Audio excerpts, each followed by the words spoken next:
코끼리와 장님이란 우화는 다들 아시는 이야기일 겁니다. 시각장애인과 코끼리 이야기는 남아시아에서 유래된 것으로 보이지만 정확한 기원은 아직 논란이 있습니다. 하지만 이 우화는 이슬람의 수피교, 인도 종교 중에 하나인 자이나교, 불교, 힌두교 등에서 살펴볼 수 있습니다. 그리고 중국에서 처음 시작되었다고 주장하는 인터넷 사이트도 있습니다. 유럽에서는요, 19세기 시인 존 카브레드 잭시에 의해 소개되었습니다. 그 시 제목이 뭐냐면 The Blind Man and the Elephant입니다. 이 시가 이 우화를 가장 유명하게 만들었다고 합니다. 이 시의 내용을 잠깐 이야기해 보려고 합니다. 인도스탄, 인도, 네팔, 히말라야, 파키스탄 등을 총칭하는데 이 인도스탄에 6명이 있었습니다. 비록 그들 모두 앞을 볼 수 없었지만 코끼리를 보기 위해 다가간 그들은 알고자 하는 마음이 컸습니다. 그래서 각자 코끼리를 관찰하고 만져봄으로 그들의 생각을 충족하고자 했습니다. 첫 번째 코끼리한테 다가간 사람이 넓고 큰 튼튼한 몸쪽에 부딪혀 쓰러지게 됩니다. 그러나 그는 소리칩니다. 신이 나에게 은혜를 베푸는구나. 그래, 코끼리는 마치 벽과 같다라고 말하죠. 두 번째 사람이 코끼리의 뾰족한 상아를 만진 후에 외칩니다. 여기 있는 것은 매우 둥글고 날카로우며 부드럽구나. 이 놀라운 코끼리는 분명 창과 닮았을 거야. 세 번째 코끼리에게 다가간 이는 그의 손에 움츠리는 코끼리의 코를 만지며 자신 있게 말합니다. 난 알고 있어. 코끼리는 엄청나게 큰 뱀과 닮았어. 네 번째 코끼리의 무릎을 만지는 사람은 이렇게 이야기합니다. 이 놀라운 짐승은 매우 명백하다. 이 코끼리는 나무와 똑같이 생겼다. 느낌이 같아. 라고 말합니다. 코끼리의 귀를 만지게 된 다섯 번째 사람은 말합니다. 비록 다른 장님들이 어떻게 말하든 이 경이로운 코끼리는 부채와 같다. 양탄자와 같다. 닮았다라는 것을 부인하지 못할 것이다. 라고 말합니다. 여섯 번째 사람이 코끼리를 더듬어 움직이는 꼬리를 잡게 되었고 코끼리는 밧줄을 닮았다는 것을 난 알았다라고 말합니다. 그리고 인도스탄 사람들은요, 그들 각자의 의견이 너무 확고했기 때문에 큰 소리로 오랫동안 싸웠습니다. 비록 각각 사실은 부분적으로 사실이지만 모두가 사실이 아닙니다.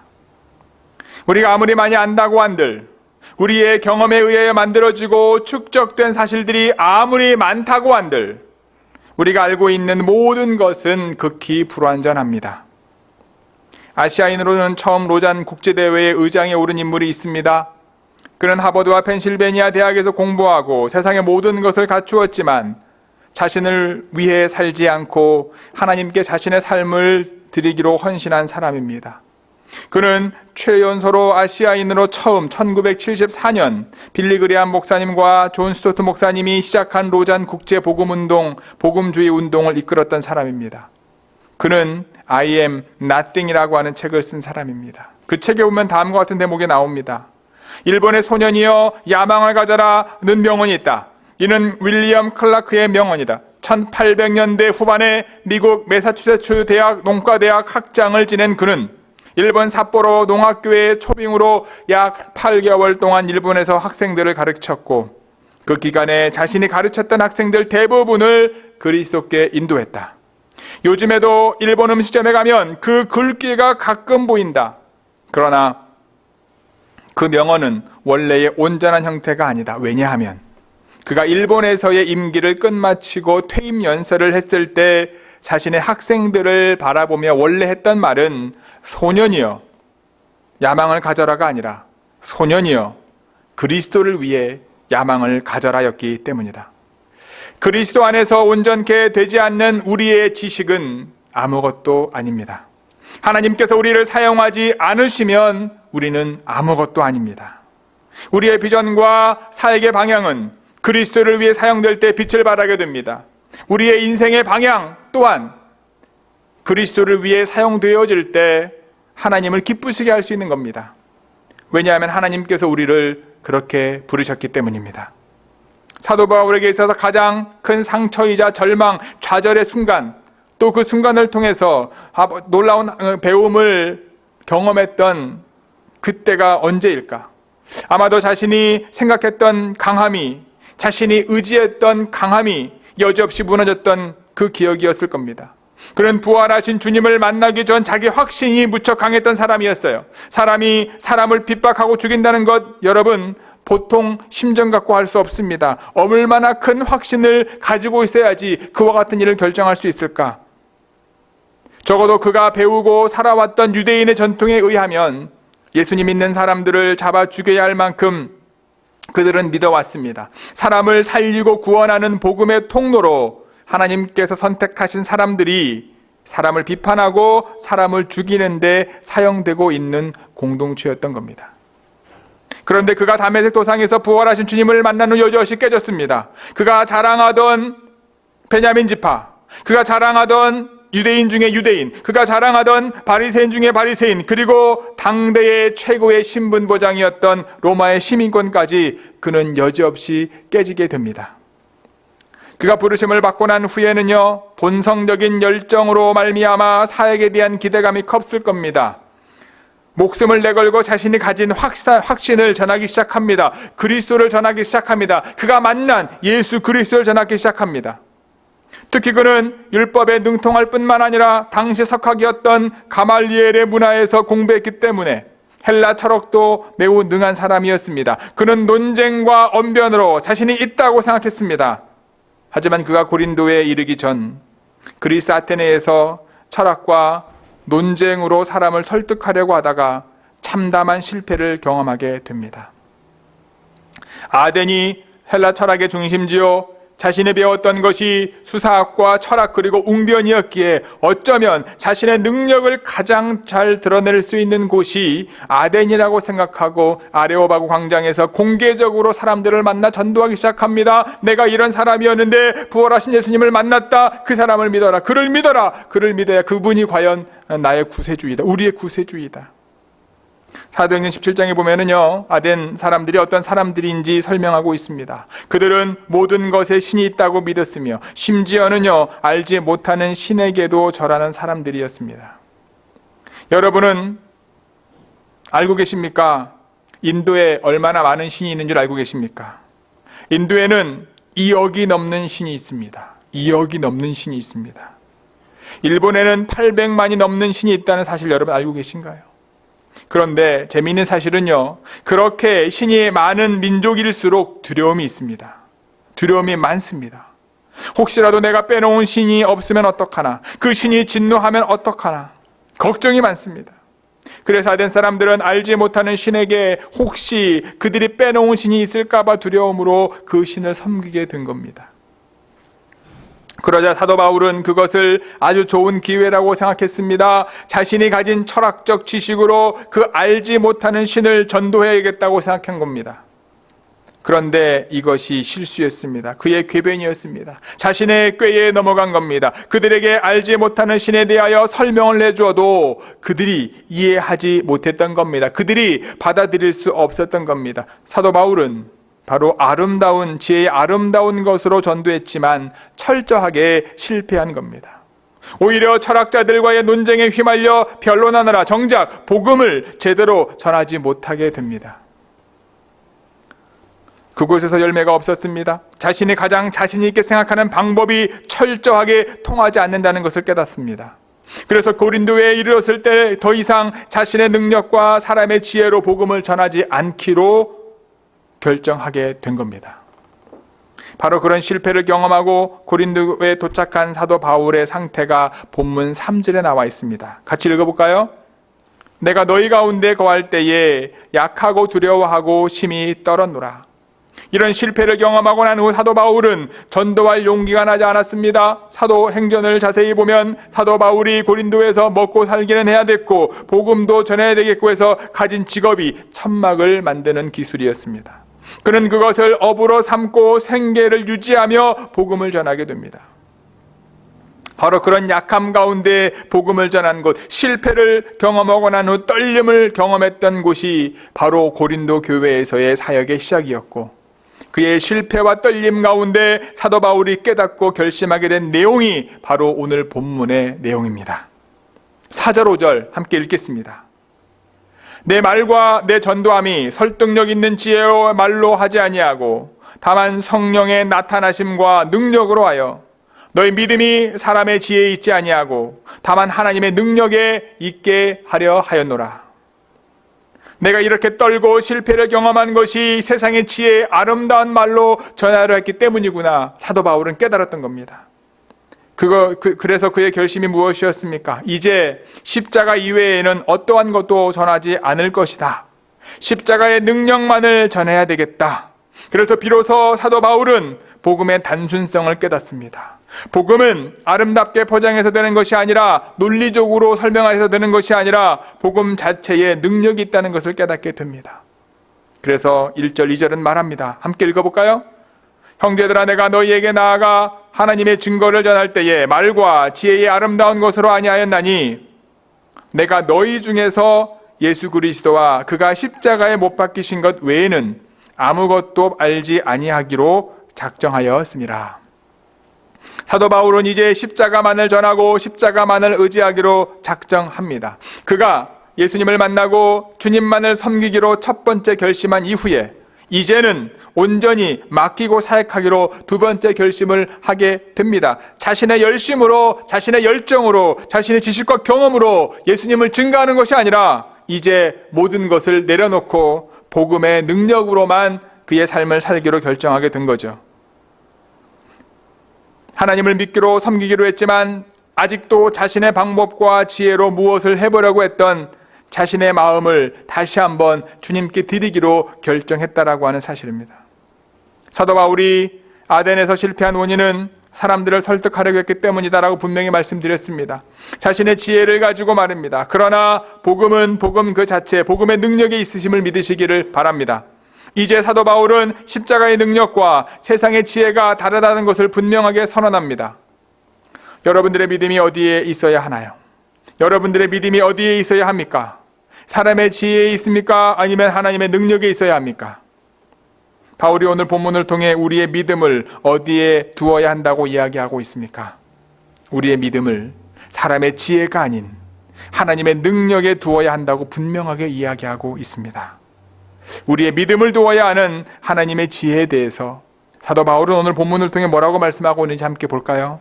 6절에서 8절 말씀입니다. 함께 읽겠습니다. 그러나 우리가 온전한 자들 중에서는 지혜를 말하노니 이는 이 세상의 지혜가 아니요 또 세상에서 없어질 통치자들의 지혜도 아니요 오직 은밀한 가운데 있는 하나님의 지혜를 말하는 것으로서 곧 감추어졌던 것인데 하나님이 우리의 영광을 위하여 만세전에 미리 정하신 것이라. 이 지혜는 이 세대의 통치자들이 한 사람도 알지 못하였나니 만일 알았더라면 영광의 주를 십자가에 못 박지 아니하였으리라. 아멘. 하나님의 지혜는 오직 은밀한 가운데 감추어져 있었습니다. 하나님께서 우리의 영광을 위하여 만세전에 미리 정하셨습니다. 바울은 이것을 온전한 자들, 즉 거룩한 성도들에게 말하고 있는 겁니다. 우리가 잘 알고 있는 것처럼 하나님의 지혜는 바로 무엇입니까? 십자가의 도입니다. 세상의 통치자들이 이 사실을 알았다면 영광의 주를 십자가에 못 박지 않았을 것임을 바울은 분명하게 이야기하고 있습니다. 세상의 지혜는 무엇입니까? 이 시대 사람들이 진리라고 믿고 신봉하는 진리가 무엇입니까?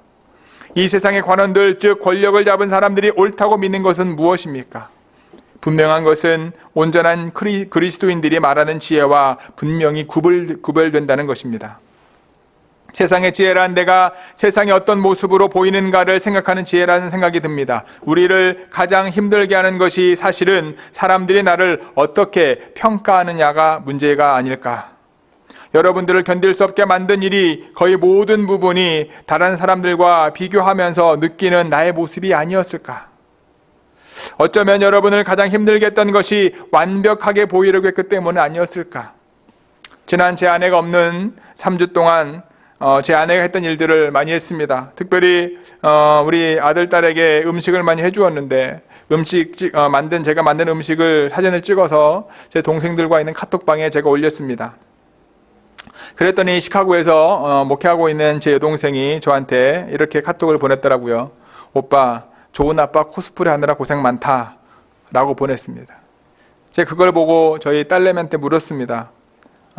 서연아, 아빠가 좋은 아빠 코스프레 하는 사람이야? 아니면 좋은 아빠야? 라고 물었습니다. 뭐라고 대답했을까요? 직접 물어보시기 바랍니다.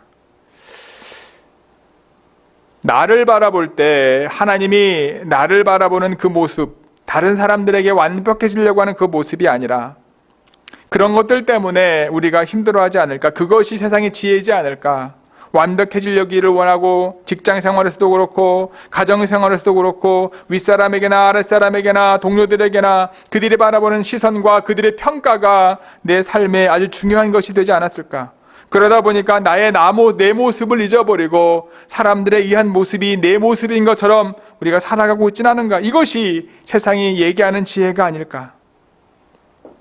세상의 지혜, 거짓된 지혜란 내 속에 말씀하시는 하나님의 음성이나 하나님이 귀히 보시는 내 모습 있는 그대로 받으시는 그 하나님을 보려고 하는 것이 아니라 다른 사람들의 판단과 나의 외적인 모습과 성공에 우리의 마음을 두는 것일 겁니다.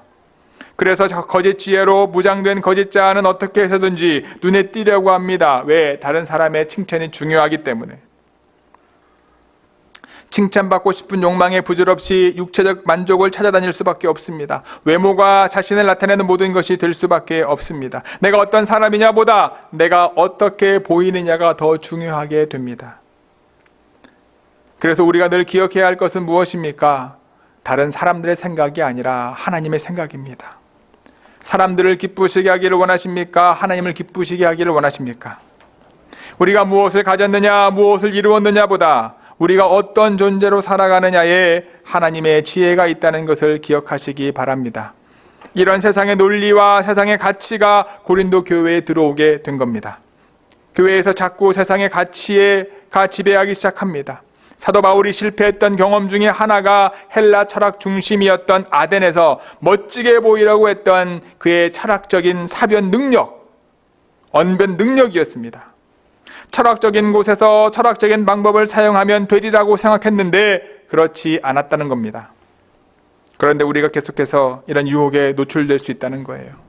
목회자인 저에게도요, 이런 경우가 참 많습니다. 설교를 하는 곳마다 이 설교를 듣는 회중의 수준에 맞게 해야 되는데 그런 부담감 때문에 어떻게 될지 고민할 때가 많습니다. 부담을 가질 때가 많습니다. 어떻게 하면 아름다운 말로 이들이 이해할 수 있는 말로 포장할까라고 고민을 많이 합니다. 그런데 복음의 능력은 화려한 포장에 있는 것이 아님을 기억하시기 바랍니다. 듣는 사람의 수준에 있는 것이 아니라 복음 자체의 단순성과 복음 자체에 있는 하나님의 능력이 있다라고 하는 사실을 기억하시기 바랍니다. 만세전에 하나님께서 감추셨던 이 지혜를 예수 그리스도를 통해 드러내셨습니다. 이 복음의 능력이 오늘도 저와 여러분 가운데 충만하게 되기를 소원합니다. 우리 9절 10절 함께 읽겠습니다. 기록된 바 하나님이 자기를 사랑하는 자들을 위하여 예비하신 모든 것은 눈으로 보지 못하고 귀로 듣지 못하고 사람의 마음으로 생각하지도 못하였다 함과 같으니라. 오직 하나님이 성령으로 이것을 우리에게 보이셨으니 성령은 모든 것 곧 하나님의 깊은 것까지도 통달하시느니라. 아멘.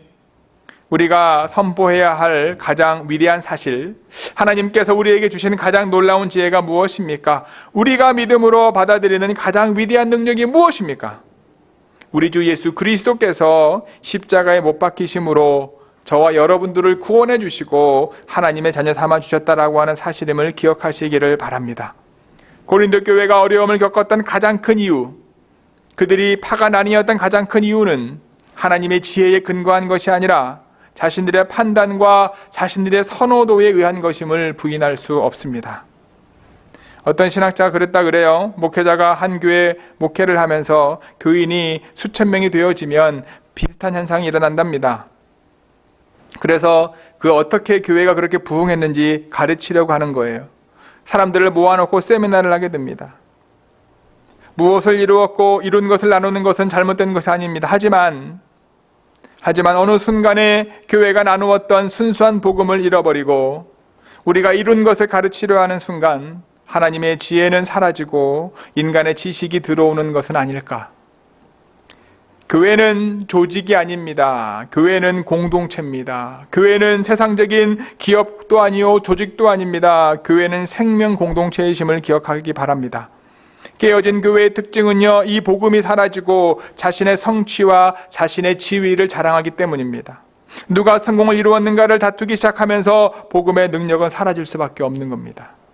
좋은 교회 성도 여러분, 어떠한 상황에서도 우리는 순수한 복음, 이 복음의 능력, 그리스도 예수의 십자가의 도를 잊지 않게 되기를 간절히 소원합니다. 여러분들의 믿음을 어디에 두고 계신가요? 우리 마지막 11, 12절 함께 읽겠습니다. 사람의 일을 사람의 속에 있는 영 외에 누가 알리요? 이와 같이 하나님의 일도 하나님의 영 외에는 아무도 알지 못하느니라.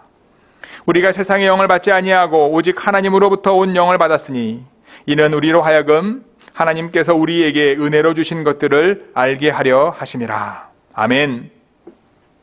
어떻게 우리가 우리의 믿음을 하나님의 능력에 둘 수 있을까요? 어떻게 우리가 우리의 믿음을 하나님의 지혜에 둘 수 있을까요? 세상의 영으로 그것은 불가능합니다. 하나님의 능력과 지혜는 하나님의 영을 받아야 알 수 있습니다.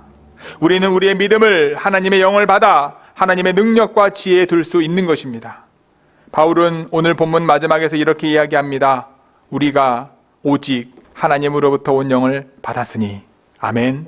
따라할까요? 나는 오직 하나님으로부터 온 영을 받았습니다. 아멘. 하나님의 영인 성령을 우리가 어떻게 받았습니까? 하나님의 은혜로 받았습니다. 이제 우리는 하나님께서 주신 그분의 영인 성령이 충만하기를 늘 소망해야 합니다. 우리는 성령 충만을 위해 늘 기도해야 됩니다. 그리고 성령이 이끄시는 삶에 순종해야 됩니다. 하나님의 영이 충만하게 되면 세상 사람들이 눈으로 보지 못하고 귀로 듣지 못하고 마음으로 생각하지도 못하는 이 놀라운 하나님의 지혜와 능력을 경험하게 될 것입니다. 우리는 그것이 무엇인 잘 알고 있습니다. 그것은 바로 십자가의 도입니다. 우리의 약함 가운데 나타내시는 하나님의 강함이 저와 여러분들 삶 가운데 넘치기를 소원합니다. 십자가의 도는 우리의 연약함을 드러내기 위함이 아닙니다. 십자가의 도는 우리가 꼭 짊어지고 가야 될, 생각만 해도 마음이 무거운 벌든이 아닙니다. 십자가의 도는 하나님의 강함을 드러내기 위함임을 기억하시기 바랍니다. 십자가의 도는 하나님의 지혜를 드러내기 위함임을 기억하시기 바랍니다. 오늘도 이번 한 주간도 성령의 충만함으로 우리의 믿음을 하나님의 능력과 지혜에 두시는 좋은 교회 모든 성도가 되기를 주님의 이름으로 간절히 축복하고 기도합니다. 아멘. 다 같이 기도하시겠습니다.